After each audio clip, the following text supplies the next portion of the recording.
Hi everyone, this is Jim. Welcome to this postmortem of my Blitz game number 824. I had the white pieces and started with e4, and my opponent played c5, the Sicilian defense. So we get some normal moves here. I go knight f3, and he went e6. That's the third choice here, but a nice flexible move and a very respectable way to play it. Introduces a possibility of going for a number of different systems. We'll see my opponent goes for the con variation. But anyway, first it's my move. I go for the open Sicilian with d4. We get the typical exchange. And now here's the dividing point. a6 is the con Sicilian, knight to c6 is the Taimanov. Those are the top two choices. There are other ways to play this. Knight f6 and queen b6 are also reasonable moves as well. Yeah, queen b6 is kind of interesting, putting a little pressure on that knight right away, and also looking here.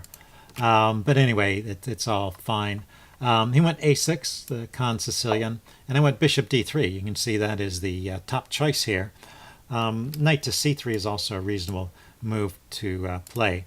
Notice that c4, the third choice here, setting up a Meraxi bind, is not so popular at this point. It's quite a bit off. I mean, it's certainly a playable move here, but it's significantly less popular than the other moves.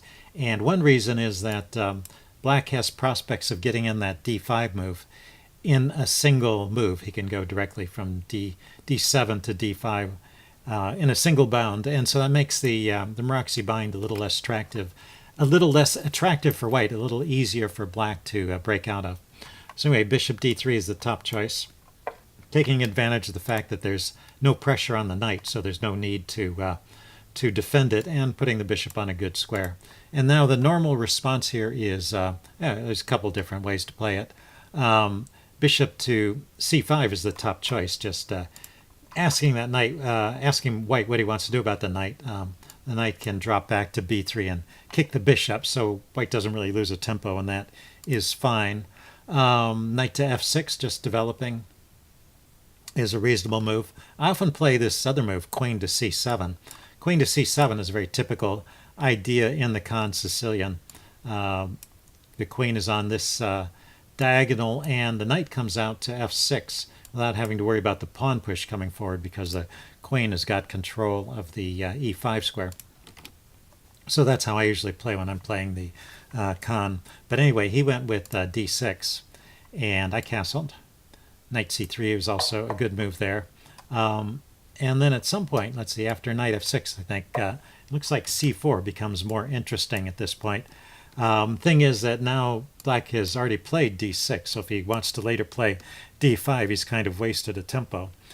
And so the Meraxi bind setup becomes a better option at this point.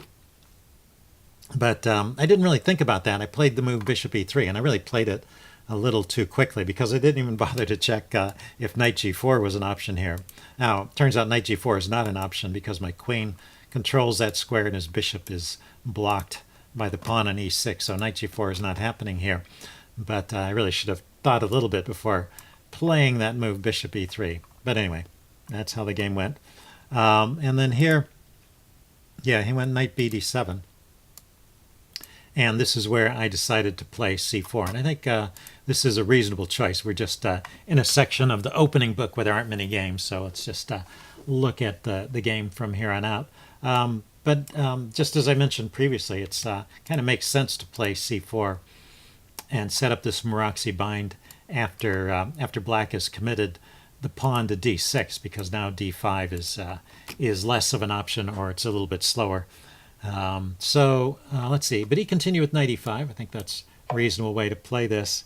And I played bishop e2. And now the funny thing is, the Lichess evaluation did not flag this as a mistake, my next move, but in fact it hangs the e-pawn. So I would count it as a mistake. So he was hitting my bishop, and I didn't want to trade it off, so I dropped it back to e2. But that just leaves this pawn hanging, and he could just take it. Now, the reason why the computer didn't call this a mistake is that it turns out that this is a decent gambit. I can push the f-pawn immediately, kick the knight back, and push on to f5. And to get my knight to an active square, open up the center. And notice that well, Black never got around to castling. The bishops are still in the back ranks, so the king is going to be stuck in the center for a while. And so this would also be an okay way to play. So that's why, from a technical point of view, bishop to e2 is not a mistake. But from the point of view of what I was thinking, it was a mistake because I failed to even consider that I needed to defend that pawn. Anyway, what should I play here if I wanted to hold on to that pawn, say? And by the way, bishop e2 is not the best move there. The gambit is interesting, but with best play is probably around equal. Let's see. So instead of bishop e2 and going for that weird gambit, I could just play knight c3. I think that's a reasonable choice here. Allow him to take the bishop. And, I could later set up this typical kind of pawn structure with these pawns on light squares and not have to worry about having a bad bishop. So this is a decent position for white as well. Let's see. If he were to go for knight to g4 here, this bishop can just drop back, and the knight's not really doing much out there. It's actually not a good move in this position. So bishop e7 is a logical continuation, just castle, and it would be a normal game with a slight edge to white. Another option the chess engine points out is playing knight f3, kind of giving black a choice of which piece he wants to take. And but probably this is the best way for black to play it, and this is still okay for white. Anyway, I played bishop e2, allowing him to grab the pawn, and he decided or didn't notice that it was hanging and played bishop to d7. And now I'm back to having a pretty decent advantage. Let's see, move 10. Yeah, I went knight c3 here, so I'm just continuing with normal development. He goes queen c7. Taking a look at the c-pawn, which I defend. He plays rook c8. It's all pretty logical moves here. I go rook to c1, defending my knight. He goes queen to a5. So kind of typical Sicilian moves. And I go f4. But the one thing that black has an issue with is that he hasn't bothered to make a plan for his king. Or if he has a plan, it's kind of a slow one because he's still 2 moves away from castling, and I'm already in a place where I can start pushing forward in the center. And I think, sometimes I would play a move like king to h1, preparing f4, but I think this is a good example of a case where you really want to play f4 immediately. First of all, there's no danger on this diagonal. The bishop is already on that diagonal anyway. So there's nothing black can do. In the long run, the king might want to move over there, maybe after these pieces have gotten off the diagonal, but for the moment there's no need to do that. And you can play this pawn move now when this knight has no particularly good squares to go to. So anyway, yeah, getting this move in right at this point seems to be a good strategy. Let's see, his knight dropped back to c6. And then I played queen e1. Now the Lichess computer flagged this move as an inaccuracy, and so it was the first criticism it had of my play in this game. So I guess overall my play was pretty good, but I do have to admit that I overlooked that the e-pawn was hanging, and also, it's also the game of chess is all about accuracy in a way. You can play a good game for 39 moves out of 40, but if the 40th move is a blunder, then you can still lose the game. So you really have to maintain a better consistency than that. Anyway, f4, the knight dropped back to c6. Yeah, the computers here like just exchanging. And, I don't know that I like this so much. I guess this is a good central location for the queen, and the rooks are connected, but I didn't see kind of an immediate plan. So, yeah, I did not see the value in that exchange, and I still don't see that there doesn't seem to be anything immediate. It's just that white has gained subspace and some control over the center, and black still hasn't castled. So it's a good position for white, certainly, and the chess engines prefer it to the way I played it. But I would still play this way again, I guess, because with this move I have a clear plan. I know what I'm doing. I'm going to bring my queen over to the king side, and also with the eye to the middle, and just start pushing forward.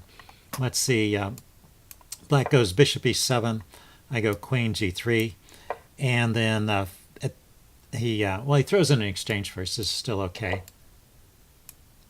And then he played rook g8 to defend the pawn. This is really where he needs to castle. Is his last chance in the game to castle after he moves the rook. He's never going to castle. And although maybe it looks secure enough at the moment with all these pieces around the king in the middle of the board, I have a lot of control here in the center, and I could just push these pawns forward and open up lines. So this is just not going to be a good position for black in the long run. Yeah, the chess engine recommends castling right here, and I would still probably push on with e5. We could get this exchange, and the knight could drop back to e8. And, for the moment, black has sort of held white off. I mean, white has the edge, white has space and pressure on the king side, but there's no immediate breakthrough, so there's a long game in store. White should win probably with best play, but still, it's not so easy. The chess engine is recommending a move like rook c to d1 to centralize. One point I thought was interesting was that knight to e4 could be played here, and queen takes a2 is a huge blunder. So there's some nice tactics. You can see that with the queen offside like this, even with all these pieces kind of huddled around the king, there's a predominance of force here that white has, and white can start a sacrificial attack with knight to f6 check. Of course, it's not sacrificing that much because the pawn is pinned, so it's not. Yeah, I'm wrong to call it a sacrificial attack. It's just an attack. Cancel that. Knight to f6 check. So he can't take with the knight because when I take back with the pawn, it will fork. There'll be a mate threat here, and it'll hit the bishop. So he has to take with the bishop. I assume if he moves the king, he gets into big trouble on h7. And then I can take here, and he can play g6. So the material stays the same, but well, now I have more easy attacking ideas like this. He probably has to start giving up material right now in order to stave off the mate threats. So in any case, well, knight e4 was an interesting move here, and of course queen a2 was a bad move. After this knight e4 move, black is still holding on, but it looks like a pretty good attack for white in any case. So that's best play, or something like it. But he played rook to g8, and he's probably just losing. Yeah, oh yeah, he's definitely losing from now on because his knight has nowhere to go. So this is one thing I did right, was I did pause at this point and calculate check enough variations to realize that this knight has no squares. All these squares are covered, and the bishop's covering these two, the knight and the pawn are covering those two, and these are all blocked. So anyway, gotta keep your eye out for little things like that. And so it's game over. He took, and then he sacrificed his knight on e4. It's the best of some bad alternatives, and then took on a2, which is probably still a mistake for the same reason that I've got this force piled up. I mean, his king is not over on the king side. His king is in the middle, but it's not going to be that much safer in the middle than it would have been if he had castled. I went bishop to h5 here. The chess engine liked the move, the immediate queen f3. I think that's maybe a little more accurate, but this is okay as well. And then he just blundered. He should probably play g6. And then I was going to play a move like queen f3 here, just continuing to pile up on that f7 pawn. But he can defend. He can play rook f8. And I wasn't entirely sure what I was going to play in this position, but there's a very nice idea. There's probably more than one attacking idea. So if you want to look at this, you can think of different things to play here. But there's one idea I missed, and I thought was kind of interesting. So if you want to pause the video here and look at this position for a while, go ahead. Okay, I'm going to talk about the idea right now. It turns out that his queen, in addition to being offside, also has kind of a limited number of moves. So the move rook to a1 results in the queen trap. There's no escape along this diagonal or back this way. He has to come out this way, and let's see, what squares can he go to? These are all taken. So he has to go, and that's taken. So he has to go to c2. and bring the other rook up to f2 to hit the queen. And the queen is just out of squares. The chess engine is saying queen takes knight is the best move here. So anyway, there is a queen trap in this position. Other ideas after g6 would be just to sacrifice the bishop here. That also seems to be good for white as well. Let's see. But in the game, instead of playing g6, he played queen takes b3, probably not noticing at first that the queen was on that square, but he realized it soon enough and resigned before I had a chance to take his queen. Anyway, a short game, but kind of fun. Hope you guys enjoyed this, and I will see you again soon.